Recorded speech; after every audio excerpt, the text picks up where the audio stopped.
What's up, my wizards? It's Dev, Mtg. We like it a magic, and today I'm over the moon because I got an idea that seems calf-baked at first, but I'd stake my life that this deck is A1. And yeah, I know, a lot of puns already, but get used to it. We're doing a deck about a flying cow. I'm going to milk it for all it's worth. I am utterly shameless. Let's get to the video.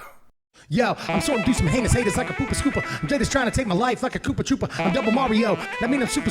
And I'm freaking dangerous like a Chupa Cabre. Got them all day like a Kanye, but I'm way better getting cheddar in Monterey. But Jack, you don't know, man. You got the show, man. You want roast beef? Well, I'm Arby's. Hello again, we're back. And if it seems like I'm in a particularly good mood, had to wait for it, for today's video, then it's because I am. You called it correctly, Chief. I'm excited that I finally get to talk about one of my low-key, favorite cards from Theros Beyond Death.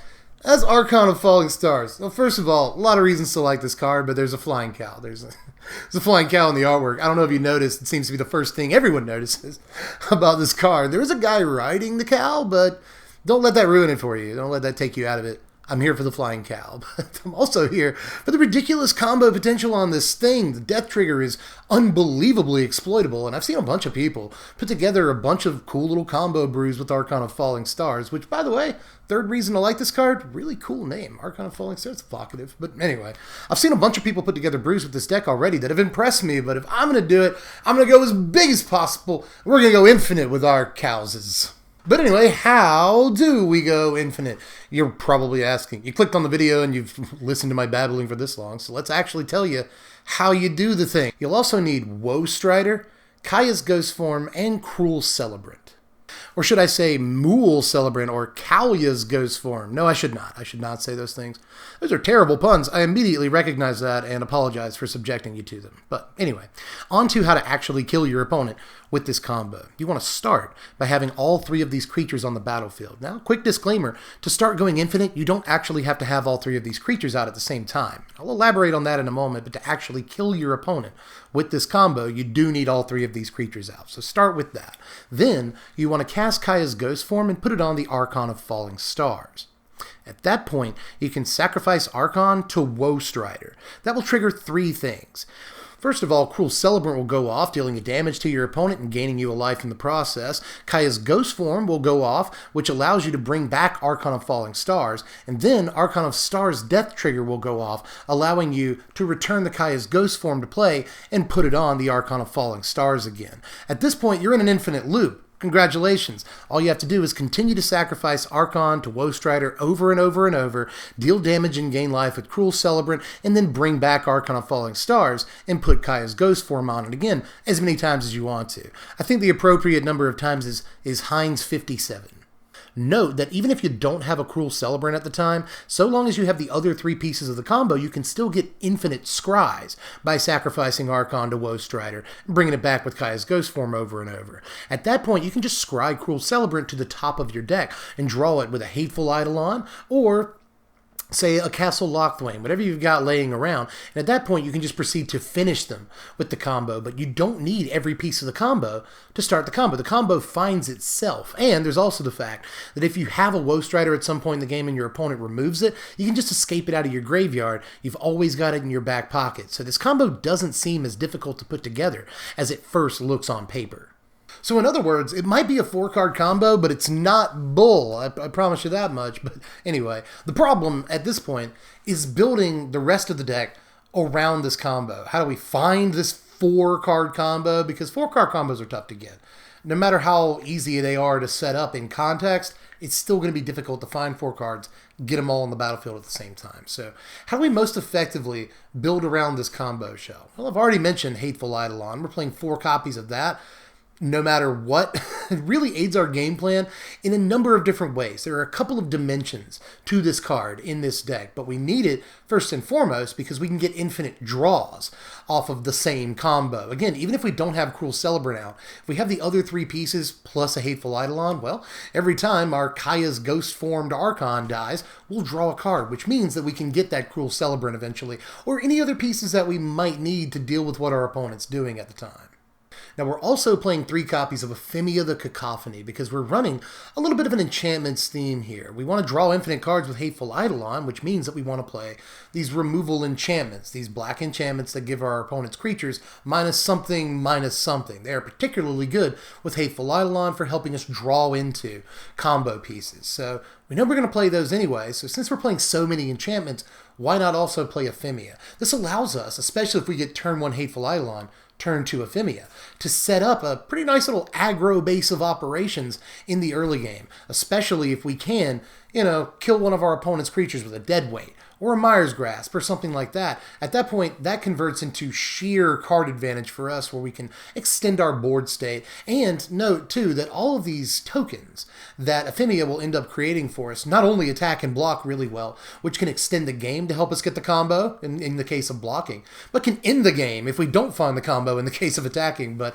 they're also pretty decent targets to sacrifice to a Woe Strider if you need to scry important combo pieces up. So there is some synergy here, but be very careful about what you remove from your graveyard with this card. Now, like I've already said, we're going to play some of these black auras that function as removal against our opponent's creatures. We're going to play 2 copies of Deadweight and 3 copies of Mire's Grasp in the main deck. Whether we're best of 1 or best of 3, I do think this is probably the best numbers for these 2 cards, but I want to play some number of them because we're more or less forced to play Hateful Eidolon because the ability to draw infinite cards is just too tempting for me. So since we're playing Hateful Eidolon, we might as well go ahead and play these cards anyway, and we're going to be happy when we draw cards off of them, but even if we don't have a Hateful Eidolon out, we'll be happy to kill those mono-red creatures in the early game.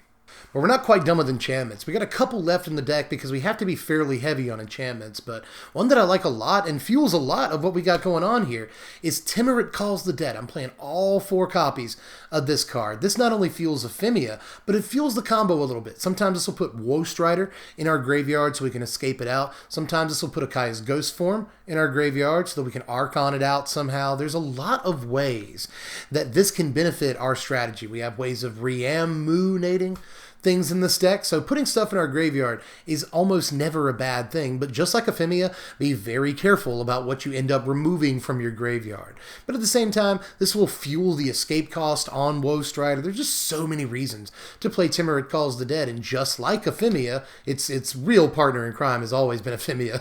2 of them are like this, son, and they're great on curve together, but just like Ephemia, this will create attackers in some games and blockers in others that'll help you extend the game, or you can actually plunk the combo down. But there's one more enchantment in the deck, and that's the 3 copies of Elspeth Conquers Death. This is a really important card for our game plan because it does so much. First of all, the second chapter has proven to be way better. This entire standard season in so many decks than anyone ever thought. That second chapter is actually very, very real. But the first and third chapters are obviously the ones that we're still most in the market for. Along with our kind of small ball removal, our black auras that kill our opponent's creatures. Those can kill small fries in the early and mid-game, mono-red creatures, things with 2 or 3 toughness, small creatures and whatnot. But this can come down and kill things like Anax and Torbrand and much, much bigger creatures. It also takes out every Planeswalker, period, from Teferi to Nissa and onward. There's just so many amazing targets for the first chapter of Elspeth Conquers Death that I think it's kind of worth playing on that merit alone. But the reamuation, I'm just going to keep saying that dumb word. The reanimation clause on the 3rd chapter is just so unbelievably important for everything that we're doing. Whether we want to bring back a Cruel Celebrant that's found its way into our yard. Now, originally I was playing 4 copies of Elspeth Conquers Death because that is how much consistency the card brings to the deck and how much the card can save our neck some of the time. But in the end, I actually cut one of those copies so I could play another 5-mana white card that goes pretty well with the deck. This time actually a white and black card, and that is Rise to Glory. This can just end the game outright some of the time, but I didn't feel like it ends the game outright in enough situations that I wanted to play 2 or 3 copies of it over a card like Elspeth Conquers Death. I still think that ECD is the better card, but if Akaya's Ghostform and an Archon of Falling Stars have both found their way into your graveyard at any point in the game, then this can, again, just threaten to end the game outright as soon as you cast it because you'll get both the Archon and the Akaya's Ghostform back at the same time, attach it to the Archon, and then boom, you're off to the races. You've pretty much assembled the combo at that point, especially if you can fish a Woe Strider out of your graveyard as well by escaping it. It's just absolutely nuts what this card can do some of the time, but again, it doesn't do it in enough situations that I felt like it warranted a bunch of copies over an objectively better card like ECD. That said, card is unbelievable on some occasions. Now here are the lands, 25 of them in all. We've got 19 black sources and 14 white sources, just enough to get double white on critical turns like turn 5 and turn 6 for those 5 and 6 drop white cards. But aside from that, we're mostly all in on black because our early game is stuff like Hateful Eidolon, stuff like Mire's Grasp, Dead Weight, Timorate Calls Dead, Ephemia. I mean, it's all black all the time in the early game, so we need a ton of black sources in this deck. So that's why you see 19, and we need enough swamps to really get that Castle Locthwain operational, or at least untap the turn that we play it. And operational for that matter, because you effectively need 3 black sources. You need Castle Locthwain and 2 more to actually activate Locthwain. And Locthwain is an incredibly important piece of card advantage for this combo deck. But moving over to the sideboard here, we've got some pretty important cards in the aggro matchup to talk about. Because in the aggro matchups, especially against mono red, to be specific, we need to transition from a deck that goes off on turn 6 or 7 into a deck that can actually not die against mono red. You've got only a few turns maximum to really put something together board state wise against mono red, and cards like Dead Weight and Mire's Grasp give us the extra time we need to establish a board state and go very well with Hateful Eidolon in the main deck, which is another great card in the aggro matchups. But most importantly, there's Archon of Sun's Grace in this board, a 3-power life-linking flyer with 4 toughness, note that too, that extends your board state while it's at it, having those amazing stats. Just a very important card in the mono-red matchup. And again, our philosophy is going to transition from a combo deck that goes off too late in that matchup to a black-white enchantments deck that can actually withstand the onslaught of the early damage. Devout Decree is also in there for the mono-red matchup, but do keep in mind this snipes a whole bunch of black cards in the format as well, even if you're not playing against mono-red. You might be playing against red-black, the sacrifice-based decks, or maybe the mono-black devotion deck. There are a lot of decks that Devout Decree has a pretty diverse spread of targets against, so keep your mind open when sideboarding and remember that you have access to Decree and Noxious Grasp, for that matter. 2 of the best color hosing cards in the entire format. As far as Noxious Grasp, it takes out everything from Teferi to Nissa and a lot of things in between, both creatures and planeswalkers, and you gain a little bit of life in the process too, so that's not half bad. Noxious Grasp is still an amazing sideboard card. Aside from that, we've got Duress against the control matchups and any other combo matchups. Things like Temur Reclamation, this is an important card against. And then another copy of Elspeth Conquers Death. This too is against control and other slow roll decks, because often we're going to need to reassemble the combo 2 or 3 times to actually get it to work, and Elspeth Conquers Death is just so good at that. Plus, again, it's got a pretty wide range of targets you can hit with it too, so keep that in mind when sideboarding as well. Now here are your power rankings. A final score of 62. That's not a bad score for a deck that's only about $75 on TCG Play right now. And that's with the Godless Shrines and the Castle Locthwains that I think you absolutely have to play. But again, we're not really an expensive deck, and that's reflected in the power score, 6. We don't really play a whole bunch of powerful cards. We're not a very fast deck, you may have noticed, but we do have a fair amount of versatility given that we do have the ability to go aggro sometimes. We have the ability to chill out, sit back, do a more defensive game, play some removal, assemble the combo at our leisure. So there are a lot of dimensions to the deck, and that lends itself to a decent versatility score. But the deck is also fairly resilient with a bunch of different ways to reanimate creatures, things like Rise, as well as Elspeth Conquers Death, Archon of Sun's Grace, which can just grind for value sometimes. Sometimes you won't be returning, Akaya's Ghostform with an Archon of Sun's Grace. Sometimes you'll be returning an Elspeth Conquers Death with an Archon of Sun's Grace, so, which, by the way, is a loop in and of itself, because 2 turns later you can use the Elspeth Conquers Death to get back the Archon of Sun's Grace. When that dies, you get back the Elspeth Conquers Death. So that, again, that is a loop in and of itself. Keep that in mind. But again, I feel like that lends itself really neatly to a fair amount of versatility in this deck. So does drawing cards off of Hateful Eidolon, getting scries off of things like Woe Strider, for instance. We do actually have both versatility and resiliency in our court in this deck. That said, we don't really have that much offense on our side, if you can't tell, and we don't really have that much defense. Even with the Mire's Grasp of Deadweight, the Elspeth's Conqueror's Death, and all that, we've only really got like 8 pieces of removal in the deck for realsies, so we could be a little bit more defensive for what it's worth. But the only real complaint I have is the consistency.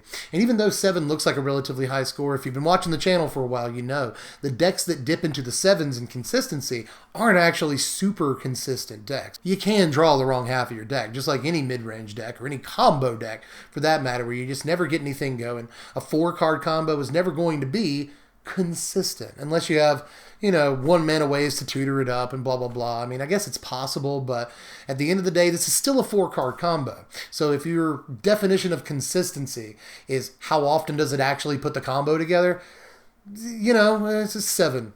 It's a real 7, but I will say I played 25 games in testing with this deck, which is a fair amount of games, and I was able to assemble the combo a grand total of 8 times, which is actually not a bad ratio. We won 12 of those games, which is just under a 50% win ratio, 12 out of 25.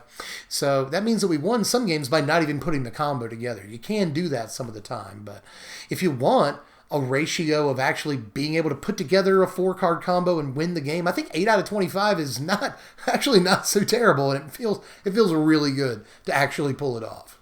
And I know it's a cheesy deck, and I'll let that sink in, because that does count as a pun. It does. But anyway, I know it's a cheesy deck, but that's why my channel exists. That's how I got popular in the first place, because everyone loves cheesy decks, especially cheesy decks that go infinite and don't cost that much money to put together in the first place. Again, if you're interested in playing this deck, it would make a really good casual or even F&M deck in some environments to put together. I have beaten Fires with this deck. The clip from earlier in this video, and the same clip that I posted to Twitter a couple of days back, I'm in the process of beating a Fires player. In that clip, I've beaten Blue-White, Bant Control. I've beaten Team of Reclamation with the deck, which is actually amazing when you think about it. But I've beaten real decks with this thing, so $75 is not a bad starting point to get on with this deck, and there's probably ways to improve it. I'm not sure that Ephemia has to be in this deck. There might be a better play than that. But yeah, anyway, if you have ideas, let me know. But in the meantime, go down there to the deck list in the description, click on that. That'll take you over to TCOG Player, TCG Player, if you want how they're actually pronounced.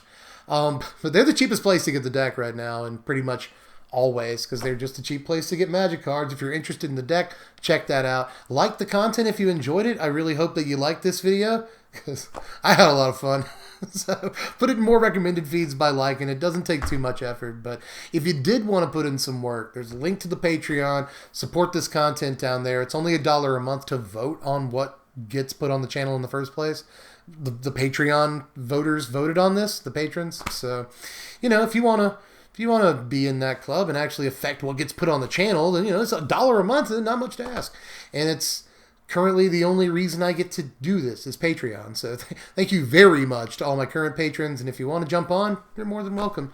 It really means a lot to me. But aside from that, I guess I'm done. Just again, any suggestions for the deck, let me know down there in the sideboard. And I will catch you cats later. I'm Dev from The Place. Thanks for watching, my wizards. Spread love and be kind.